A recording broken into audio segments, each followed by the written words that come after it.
सलाम। हर साल एक दिन आता है जो पूरी दुनिया में मोहब्बत के नाम से जाना जाता है। लाल फूल, चॉकलेट्स। लेकिन सवाल ये है कि क्या उस दिन की कहानी वैसी ही है जैसी सुनाई जाती है? शायद नहीं। चलिए इसके पीछे की असल हकीकत को देखते हैं। जरा सोचिए, हर साल 14 फरवरी को सिर्फ फूल, चॉकलेट्स और कार्ड्स, इन सब से अरबों डॉलर्स का बिजनेस होता है, अरबों। ये अब सिर्फ मोहब्बत का इजहार नहीं रहा, ये तो एक जबरदस्त ग्लोबल इंडस्ट्री बन चुका है। तो सवाल यही है कि आखिर ये दिन शुरू कहां से हुआ, और इससे भी बड़ा सवाल, ये अरबों डॉलर्स का फायदा उठाता कौन है? इस पूरी गुफ्तगू में हम इन्हीं सवालों के जवाब ढूंढने की कोशिश करेंगे।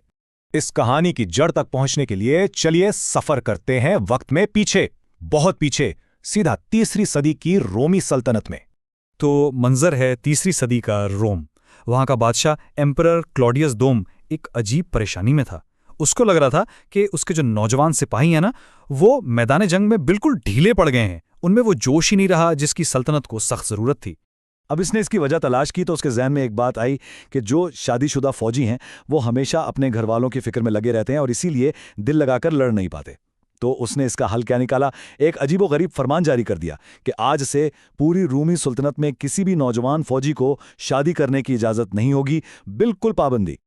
लेकिन इसी सल्तनत में एक क्रिश्चियन पादरी भी था जिसका नाम था वैलेंटाइन, और उसका अकीदा बिल्कुल उसके उलट था। वो मानता था कि शादी एक मुकद्दस, एक पाक रिश्ता है। बस फिर क्या था, यहीं से शुरू हुई टक्कर बादशाह के हुक्म और वैलेंटाइन के ईमान के दरमियान। वैलेंटाइन ने साफ इनकार कर दिया। उसने बादशाह का हुक्म मानने से मना कर दिया और चुपके चुपके नौजवान जोड़ों की शादियां करवाना शुरू कर दी। ये सिर्फ कोई मामूली बात नहीं थी, ये सीधी सीधी बगावत थी, उस वक्त की सबसे बड़ी ताकत के खिलाफ एक इंतहाई खतरनाक कदम। और फिर जैसा कि होना ही था, ये बगावत की खबर बादशाह तक पहुंची गई। वैलेंटाइन को फौरन पकड़कर कैद खाने में डाल दिया गया। लेकिन जिन जोड़ों की उसने मदद की थी वो उसे भूले नहीं। वो लोग रोजाना उसकी जेल की कोठरी के बाहर फूल रख जाते, अपनी मोहब्बत और हिमायत का सबूत देने के लिए। रिवायत है कि अपनी सजाए मौत से ठीक एक रात पहले वैलेंटाइन ने जेलर की बेटी को एक आखिरी खत लिखा, और उस खत के नीचे पता क्या लिखा? तुम्हारे वैलेंटाइन की तरफ से। ये वो जुमला था जो आज तक जिंदा है। अगले ही दिन 14 फरवरी को उसे फांसी दे दी गई। तो वैलेंटाइन की मौत के बाद क्या हुआ? सदियों तक इस दिन की शक्ल कैसे बदलती रही और ये आज की हालत तक कैसे पहुंचा? यहां से कहानी एक बहुत ही दिलचस्प मोड़ लेती है। देखिए, शुरू में ना एक अजीब कश्मकश थी। एक तरफ मसीही थे जो 14 फरवरी को सेंट वैलेंटाइन की कुर्बानी को याद करते थे, शादी के मुकद्दस रिश्ते की निशानी के तौर पर। लेकिन दूसरी तरफ इसी दिन रोमी लोग अपने देवी देवताओं का एक जश्न मनाते थे, जिसमें ज़राए के मुताबिक ऐसी रस्में होती थीं जो मसीही अकीदों के बिल्कुल खिलाफ थीं। खैर, वक्त के साथ क्रिश्चियन वर्शन ही ज़्यादा मकबूल हुआ।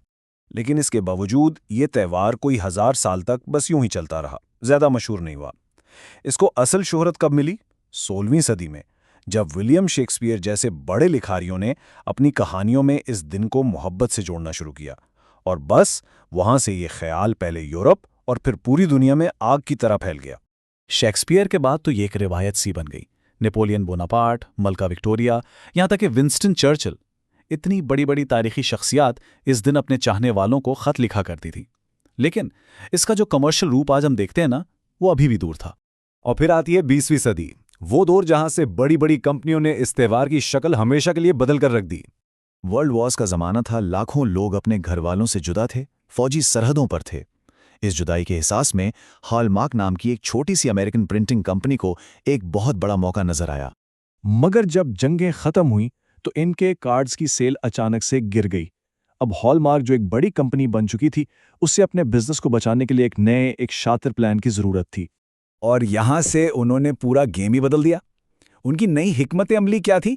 सबसे पहले उन्होंने अपने इश्तिहारात का रुख सीधा खवातीन की तरफ किया। फिर उन्होंने एक सोशल प्रेशर बनाया कि तोहफा देना तो एक लाजमी चीज़ है, एक जिम्मेदारी है। और सबसे होशियारी से उन्होंने ये तासुर दिया कि अगर किसी खातून को उस दिन तोहफा ना मिले तो इसका मतलब है कि उसकी कोई कदर ही नहीं। और ये हिकमत अमली कमाल की कामयाब हुई। हॉलमार्क को कामयाब होता देखकर बाकी कंपनियां क्यों पीछे रहती? कैडबरी ने फौरन दिल की शक्ल वाला पहला चॉकलेट बॉक्स मार्केट में लॉन्च कर दिया।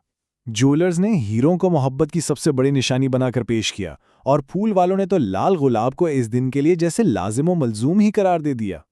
तो ये सारी कहानी आज हमें कहाँ लाकर खड़ा करती है? अब जरा देखते हैं कि इस मामले पर जो जदीद तनकीद की जाती है वो क्या कहती है। माखिज के मुताबिक मुनाफा कमाने के लिए जो सोशल प्रेशर बनाया गया है, इसका एक तारीख पहलू भी है।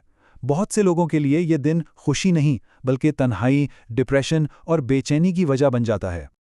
आज के नाक़िदीन यानी जो इस पर तनकीद करते हैं, उनका कहना है कि कंपनियों ने सेंट वैलेंटाइन की बगावत का जो असल मकसद था, शादी का तकद्दुस, उसे तो बिल्कुल ही भुला दिया है। उनका हिसाब से अब इस दिन का फोकस मोहब्बत नहीं, सिर्फ और सिर्फ खरीदारी है।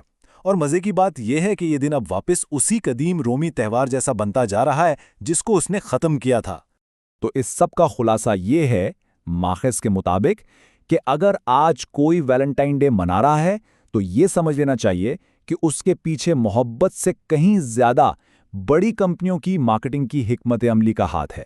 तो आखिर में सवाल यही बचता है और ये सोचने की बात है, क्या आज का वैलेंटाइन डे वाकई मोहब्बत का जश्न है, या हम सब अनजाने में बस एक ऐसी स्क्रिप्ट पर अमल कर रहे हैं जो किसी और ने अपने फायदे के लिए लिखी है?